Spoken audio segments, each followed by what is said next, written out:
Hello, everyone. Welcome to another episode of British versus American. Today, my British friend is... Ali, hi. Ali, where do you come from? I mean, Bristol. Oh, man, England. Bristol. Yeah. However, where do you live now? I live in Los Angeles. And where did you live a couple months ago? I lived in New York a couple months Okay, ago. so Ali is my polar opposite, right? He started in England, he's moved to America. I started in America, I moved to England. And so we both have a pretty good understanding of how it works. However, today's video, as you can see from the title, is about the tube, the subway, the public transportation. So New York versus London, basically, let's go at it. Okay, so You know this is going to offend everyone. Like, no one is going to leave this video happy. Okay, so New Yorkers, I think we need to talk. We'll start with just, what do you think about New York subway? What's some positives?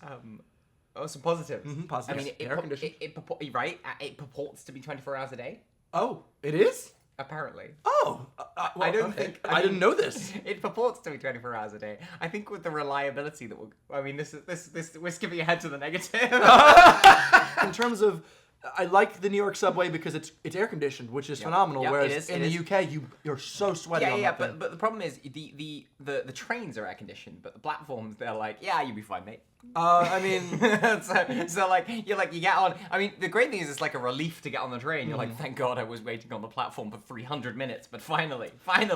my personal experience with the New York subway is that they never are on time ever. Yep. Which I thought, just sounds like an easy complaint, but no, every single day they were late or delayed or I was stuck on it. Why? Yeah. Why? Yeah, so the delays are really, really bad. And then the other thing that's really irritating is there's no like schedule, like there's no apps to like let you know where like live tracking, so you can't be like, oh, the train is like 8 minutes away. And I found Google Maps, right? Yeah, it doesn't plug into anything. Like Citymapper had to build a whole like natural language processing thing just so that they could like, this train is out today.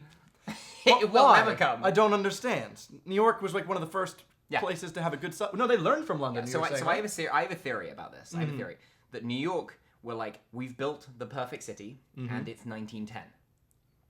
And then they were like, let's just leave it and see what happens. I mean, so it's the perfect city. It's the greatest city in the world. In 1910. In 1910. The train lines, they're everywhere, though. They're super convenient areas. Yeah. Compared to London, where sometimes I do have to walk a bit.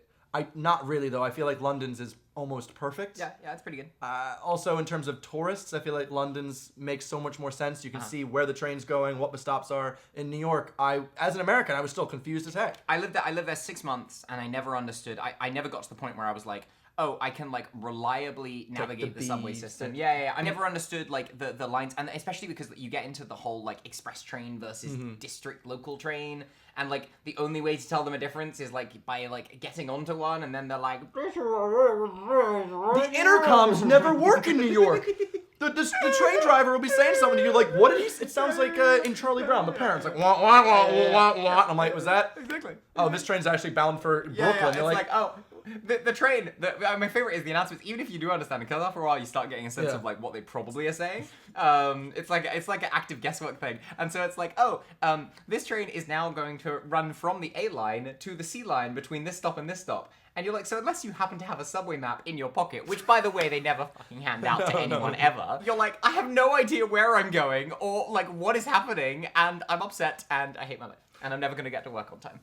See, my thing is as well, I feel like New Yorkers have this weird pride, like, oh, you just can't handle the New York subway. It's like, make it better. That's not a good excuse. Yeah. And that, by the way, applies to everything in New York. Everything in New York, like, this is why I could not hack it in New York, because, like, I would be like, oh, there's trash on the streets, and people would be like, yeah, man, it's New York. I'd be like, that's not good. But it's attracting rats, and they'd be like, yeah, the rats in New York are the biggest in the world, and I'm like, you're a developed country. What's wrong with you? That was one of the weirdest things I found about London was that there was street cleaners all the time. Yeah. I'd go out at like 1 a.m. after a drink, and then there'd just be people cleaning the streets, and I was like, what? Yeah, it's even Where's better. the trash? When I was in Camden, the rubbish. I know my experience before I moved to the UK with like Philly and also with New York was that it just was dirty and grimy, and I always felt unsafe. Whereas in London, the trains are clean. Yeah. There's not much graffiti. So there is graffiti and sometimes drawing, but I feel like they constantly are at like. And it's the thing that everybody says when comparing London and New York. They're like, but like the London doesn't have the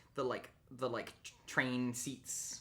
You know, our seats are like made of carpet, and I'm like, yeah, but they're still cleaner. Even though in theory you guys can like steam clean them. What's good about London is if you go down into a tube station, there'll be signage everywhere, and if you're like, oh, it's the other platform, you just go around or you go up the stairs. In New York, you could go down a platform on a street, pay money to get in, and then realize, oh, there is no way on the other side. You actually have to go all the way back out, up on the street level, back around, and then... How? Who designed that? Yeah, and that's if you know where the entrance is. Like, you gotta remember that if you're using a smartphone, you're like, oh, turns out the entrance is 3 blocks away. Yes. Like, I'm never going to get there. That happened to me, where I thought it was at the right one, but it turns out it was the other platform, which is 3 streets away, and I went to that, ended up going the wrong direction, and I went like an hour out of my way. How can we improve? I feel like this has been less of a comparison and more like, London is great. They know what to do with the underground. If you work for TfL, you're like... I'm gonna get killed by a New Yorker because they're so proud of their city. You should not be proud of bad quality trains. London's just so much better for tourists. Yes. And it's an English-speaking city. I mean, I feel like Japan had better signage than New York did. Yeah.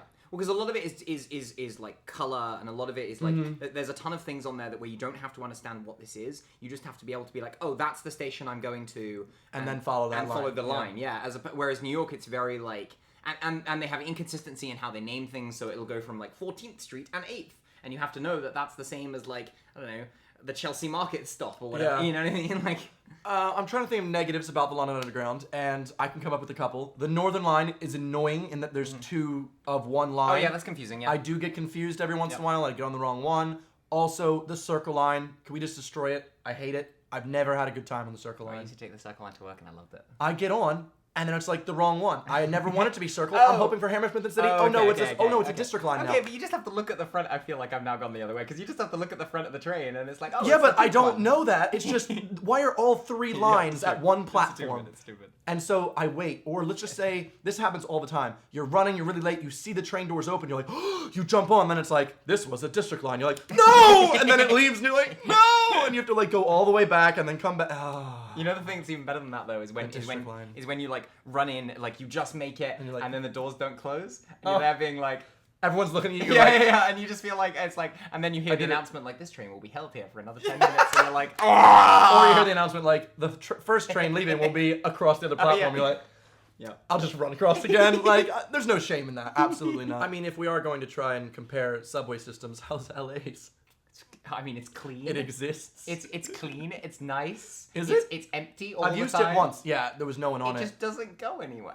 I hope that within the next 10, 15 years, London becomes completely DLR, and that it's self-driving trains, everything like that. Honestly, the DLR is like my favorite line, besides Victoria. But I like the DLR because there's no drivers. They're 9% on time. It's phenomenal. I feel like, is New York like that, or do they always have drivers, do you think? Yeah, they're always late. They're not. I mean, if you get rid of the humans, maybe it'll work out. I don't know. No, they can't do that though, because the thing is, the New York subway is not like, basically they haven't made any real maintenance in it in like 30, 40 years. So to the point where they don't actually they don't have any computer control at all. Like, they don't even have computer controlled signals. Literally, they're using technology from like 30, 40 years ago to control the subway systems. It's insane. The US like, needs to this is the reason that the trains keep derailing. Like. But like, if you can't handle a train derailing occasionally, you can't be from New York. You're not a New Yorker. You can't be from New York. You know, just derails every once in a while. Spider-Man saves the day. Toughen up. There's free Wi-Fi on the trains in New York, and they provide you with a library of books. That's true. They were like, oh, the trains get delayed all the time. So here's a book. Read up, New Yorker. Yeah, right. You're gonna need something to entertain yourself while you wait for these trains to come. Yes, it's very sad. But... No. Here's another good thing about the subway though, is it's lower. It's not as deep. Yes, you get 3G the whole time. So you get mobile signal, which is nice. I don't think that's a positive though, because I enjoy the fact that if the UK was bombed, hey, I'm safe.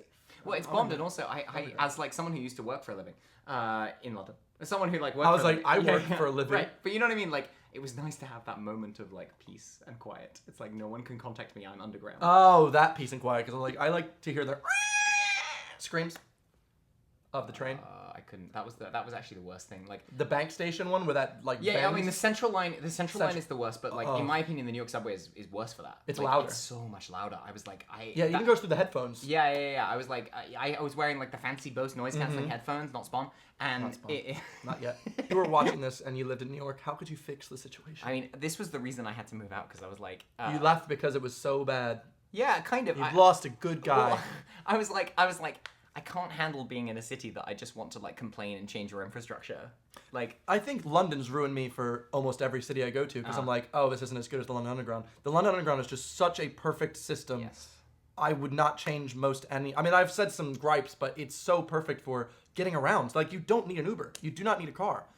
That's the way it should be for a big city. And they're going 24 hours, and they're like Night the buses, thing, night the thing that's tube. nice about London, and I feel the same way about Los Angeles actually, is that you can feel that they're trying. Like Yes. LA is like building new bike paths, and they're trying this new metro system, and they're trying. And London is the same way. They're doing the cycle superhighway. But New York's like, F you, man, you don't try to live here. We built the perfect city. It's In the best 1910. city in the world for 1910. It's a good summary, basically, of the entire video. If you've ever taken the New York subway or the London Underground, tell me below your thoughts. Are we crazy? Are we wrong? Have I forgotten something nice about New York? Fix yourself, New York. Anyway, thanks for watching. If you enjoyed the video, give it a big old thumb. Subscribe, make new videos all the time. Allie, And hit that notification bell. hit that bell. Be a bell ringer today. Bell that Notification ring. Squad. Hopefully I Ring, see you ring, at ring. VidCon. Ring ring. Goodbye. Banana phone.